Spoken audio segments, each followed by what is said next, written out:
Okay, I'm Moshe Parry.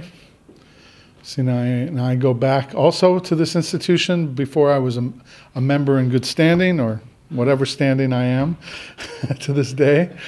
I remember walking in right after Pesach, I think it was 1979, and I walked in to see my friends Eliyahu and Akiva, who are in the dorms here, and there sitting on the bed was Sinai Julian. I never laid eyes on him in my life. And I said something to Akiva about, I don't remember, I don't know if Akiva remembers, like, Minchas in 15 minutes, and I was just like, wearing my black hat, and and I walk away, and Sinai says, who is that? I heard later.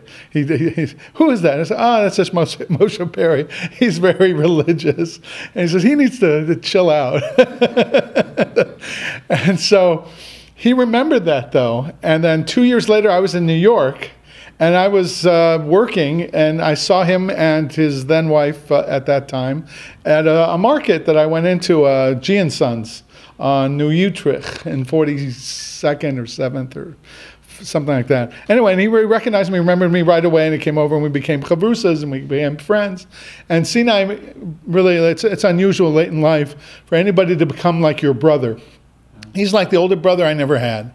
I'm the older brother of my siblings, my brother and my sisters. And so he was the older brother I never had. And he, like you're saying, we could talk about anything, and we did, about what it was like when we weren't religious. And I remember him talking about why he came to EULA, which is the institution we're in right now to memorialize him, because it's a fitting tribute, because this is where he started learning Torah. He had already learned some Torah, but he did it under conservative auspices. He was very Zionistic. His upbringing, his name was Sinai, after all. And I asked him about that. I says, as a kid, did you get made fun of at school? He says, you're kidding me? They used to call me Seeing Eye Dog, because I started calling him cynical, because Sinai, whatever. So he said, like, my parents weren't religious, but they were very, very Zionistic. They loved the state of Israel. They encouraged me to go there. And I was in the Chavur Noar, and I was in all these youth groups in Alhambra, where he was born and raised. And so he started talking about coming to EULA, because he was already teaching, I think it was in Free Jewish High School. Yeah, whatever it's called, Jewish High. LA Jewish High School. And so he wanted more Talmud. He wanted more understanding of Gemara in order to round out his education. He already felt, I know it all. I'm not interested in the religion part. I just want to know the wisdom part so I can impart it to my students, because we believe what we believe and we're on this derech. And so slowly, the way he described it to me, slowly he would, say, see you guys later, and I'm going home for Shabbos now. I'm not keeping Shabbos, and he'd take off Friday afternoon after a whole week of learning. And slowly but surely, he started seeing that there's more to it than just the wisdom. There's some kind of spiritual content and some kind of conduit to the wisdom connected with the spirituality. And he started coming here for a Shabbos. They used to have Shabbaton, some of the greatest Shabbatons, by the way, that I personally experienced. We're in the EULA dorm in Shabbos here for the college program that they had here in Yeshiva University, Los Angeles. Anyway, so he started to be really affected by it, and he came to a point. He was always, one thing you have to say about Sinai, if he saw something as true, he was willing to change. He was open-minded. He was intellectually honest. If you could prove something to him, and it was very hard, like some of the speakers have said, he was very smart, razor sharp. But if you could prove something to him, he would change. And he was at the point, after his encounter here with Rabbi Meiselman and all the Rebbeim here, he was at a point where he said, yeah, I got to start keeping Shabbos, and I got to keeping kashrus. But this is the quintessential Sinai. So he says, you know what I'm going to do, though? I'm going to go around to all my favorite restaurants one last time. The great hurrah, the great goodbye.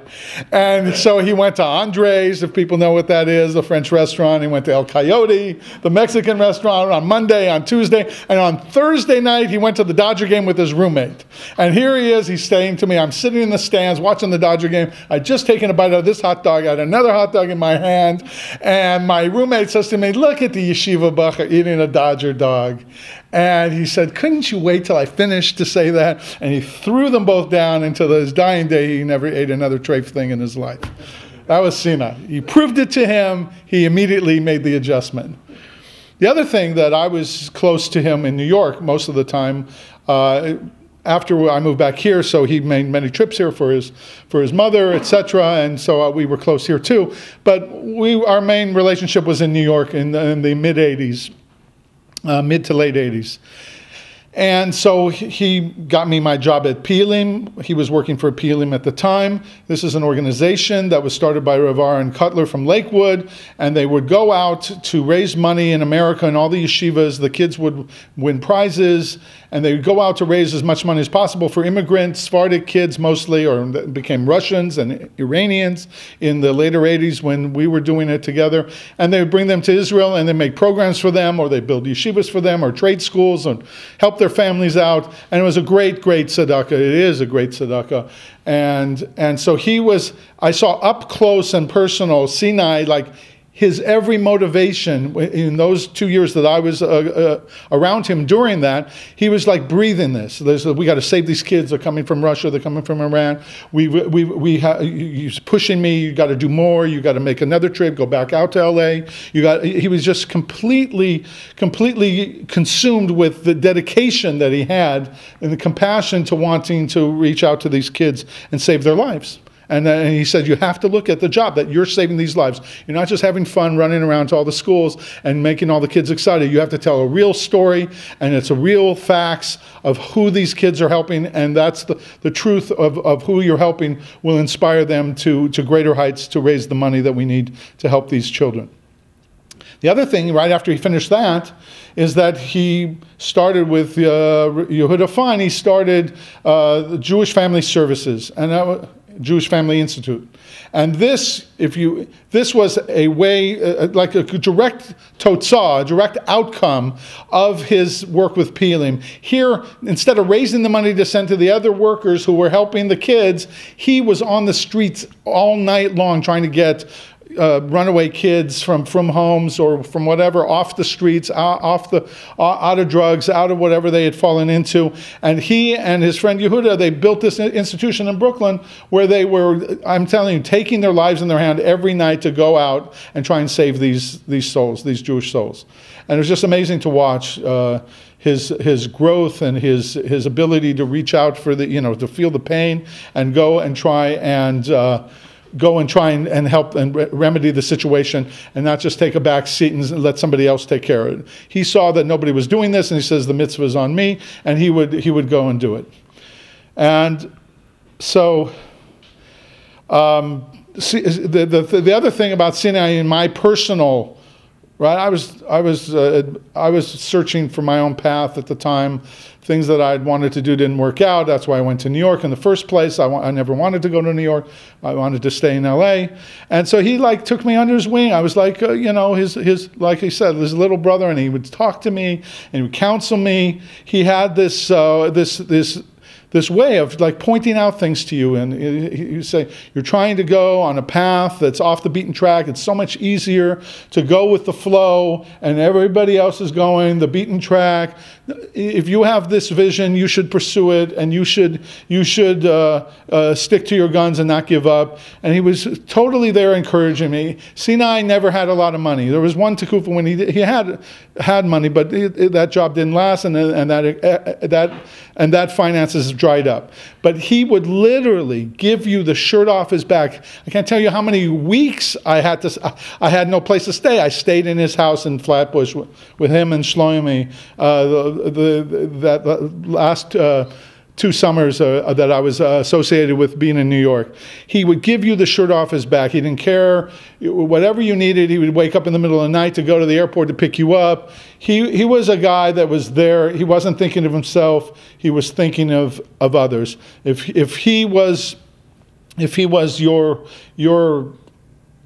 close associate, your friend, he would go to the ends of the world for you.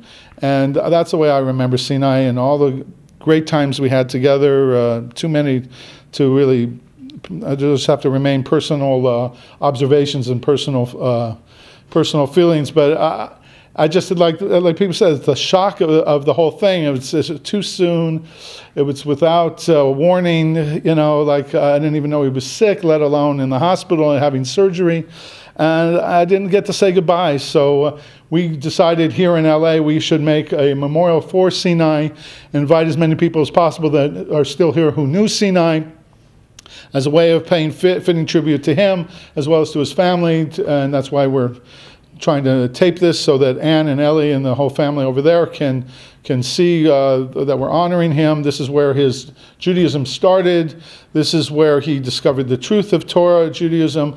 And like Shlomi said, he was going from step to step to step, that he ended up, probably the typical radical Jewish college student of the 60s and 70s, and he became a rabbi. He became an Orthodox rabbi, and he was in Arad, where he was, every day of his life was involved in Kiruv Rechokim. It's just an amazing story. Somebody should write this as a book. Ellie, you should write the story of your father, the Odyssey of Sinai Julian, and I think it'll be a bestseller.